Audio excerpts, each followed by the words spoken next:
All right, so the assault class. I wanted to give a little rundown how you should use this class because it's a lot different than the original Battlefields, and I see a lot of people use this class incorrectly. There's this misconception that the assault class is useless. I disagree. I think it is among the weaker classes.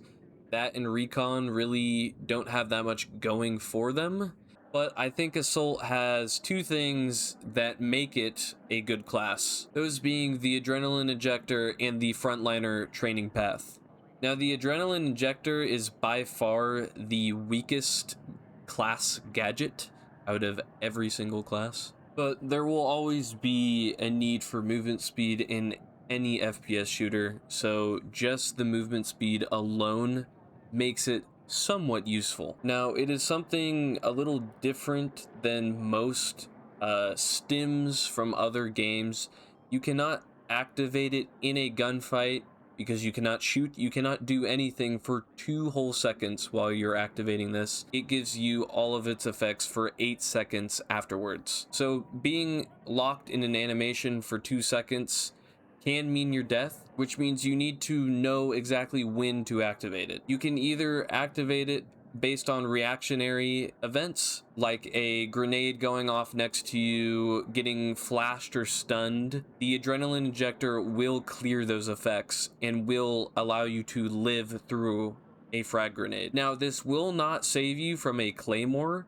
A Claymore goes off while this is activated, you will still die. But this will save you from splashes from tanks, not direct hits, because that does not count as an explosive. But I have had instances where I have lived from a tank explosion going off next to me, a tank shell hitting next to me, so it does have its benefits there. But I will say that the most useful factor of it is its movement speed. Now, this can be placebo for sure, but it does feel that the Adrenaline Injector also changes the frequency of the sounds that you're hearing around you, so it feels like you can hear footsteps a little bit better, but like I said, that could just be placebo. Now, the Adrenaline Injector, of course, just makes this class all right. It's not great, but what truly makes the Assault class, in my opinion, pretty strong is that Frontliner training path, specifically the 3rd tier quick recovery. Now, this is the best healing in the game. This out heals the supply pack from the support class, so you are self-sustaining in that way.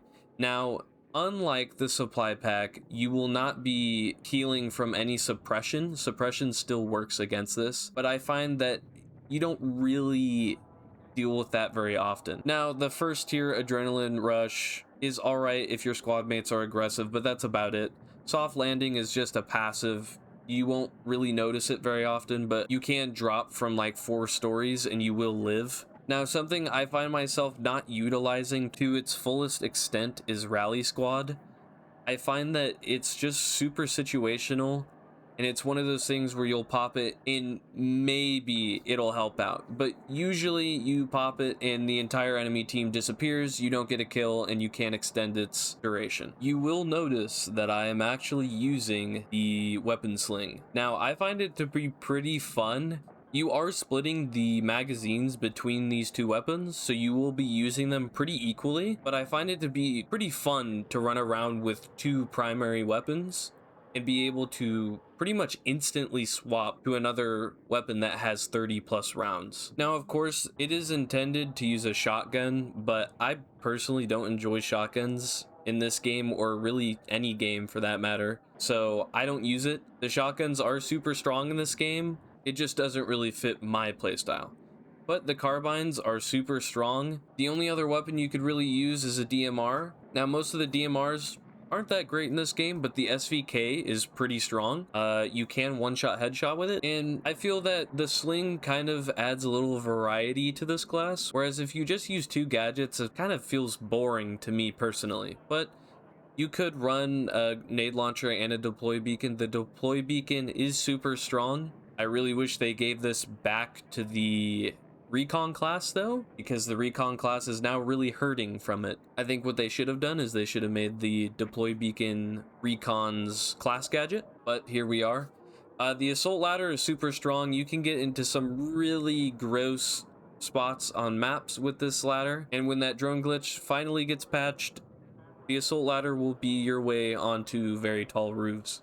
Now, one more thing I wanted to add is, yes, you will run out of ammo.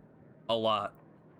This class does force you to play with your squad, or at least around teammates, so that you can get ammo. If you don't enjoy playing the objective, then you will struggle with this class, but I find that it forces you to move around, so I have nothing against it. In a perfect world, we would have had support and assault split like the original classes were. I think putting healing and ammo into the same class just really hurt the game, but it is what it is.